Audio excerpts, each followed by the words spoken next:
اگر کوئی یہ سمجھ رہے ہیں کہ اپنے 9 سالہ اقتدار میں انہوں نے ہمارے حوصلوں کو کمزور کرنے میں کامیابی حاصل کی تو وہ احمق ہے۔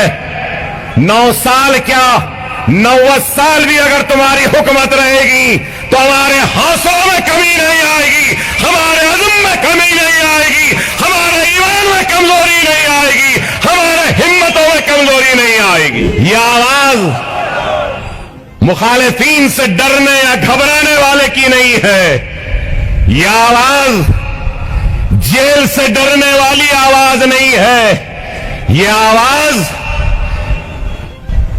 ہمارے دشمن جو ہیں، جو بیٹھے ہیں، جو سمجھتے ہیں کہ جس طریقے سے ڈراتے ہیں اکبر اویسی کو بھی ڈرا دیں گے، تو احمقوں نادانوں تم سے بھی یہ ڈرنے والی آواز نہیں ہے۔ یہ آواز ڈرتی ہے تو صرف اللہ سے ڈرتی ہے، یہ آواز اٹھتی ہے تو اللہ کی رضا کے لیے۔ تعلیم کے مواقع ہیں، ہم کو ان مواقعوں سے فائدہ اٹھانا چاہیے اور ہم کو ایک مرکز سیاسی پہ آنا چاہیے۔ اگر تم بکھرے ہوئے رہو گے، منتشر رہو گے تو حالات کا مقابلہ نہیں کر سکتے۔ نوجوانوں کی سب سے بڑی کمزوری اگر کچھ ہے تو معاف کر نوجوانوں، سارے نوجوانوں کی نہیں کہہ رہا ہوں میں، لیکن ایک اچھی خاصی تعداد ہے نوجوانوں کی، ان کی بات کر رہا ہوں۔ ان کا کام کیا ہے؟ رات کو جاگنا، فجر کے وقت سونا، ظہر کے بعد اٹھنا۔ ارے وہ قوم جو فجر کو نہیں اٹھ سکتی، صبح نہیں اٹھ سکتی، وہ قوم دنیا کی دوڑ میں سب سے آگے کیسے رہے گی؟ دیر سے اٹھنے والا ہی ہے وہ جو دنیا میں سارے دوڑ میں پیچھے ہے۔ فجر کی نماز ہمارے اوپر فرض ہے، لیکن دیکھو تو سب سے کم تعداد اگر مساجد میں دکھائی دیتی ہے تو فجر کے وقت۔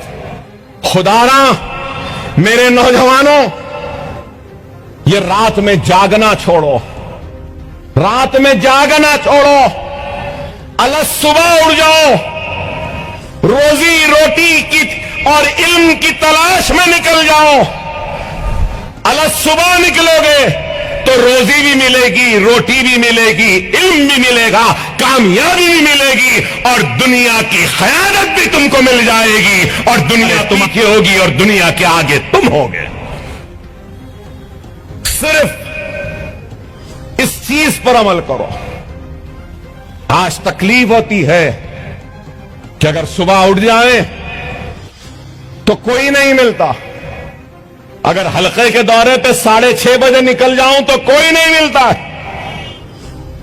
دارالسلام میں کبھی 11 بجے آ جاؤں تو تعداد کم رہتی ہے، 1 بجے آ جاؤں تو بڑا مجمع دکھائی دیتا ہے۔ نہیں میرے بھائی، سمجھو اس بات کو، یاد رکھو، قوموں کی تعمیر اینٹ کے ڈھیر سے یا مٹی کے تولوں سے نہیں ہوتی، قوموں کی تعمیر عزم سے ہوتی ہے، حوصلوں سے ہوتی ہے، ہمت سے ہوتی ہے۔ عزم و حوصلہ تم کو نمازوں سے ملے گا، اتحاد سے ملے گا، اور مرکز سیاسی سے ملے گا۔ اس بات کو سمجھو، اس بات کو سمجھو۔ خدارا اگر کوئی یہ سمجھ رہے ہیں کہ اپنے 9 سالہ اقتدار میں انہوں نے ہمارے حوصلوں کو کمزور کرنے میں کامیابی حاصل کی تو وہ احمق ہے۔ 9 سال کیا 90 سال بھی اگر تمہاری حکومت رہے گی تو ہمارے حوصلوں میں کمی نہیں آئے گی، ہمارے عزم میں کمی نہیں آئے گی، ہمارے کمزوری نہیں آئے گی، ہمارے ہمتوں میں کمزوری نہیں آئے گی۔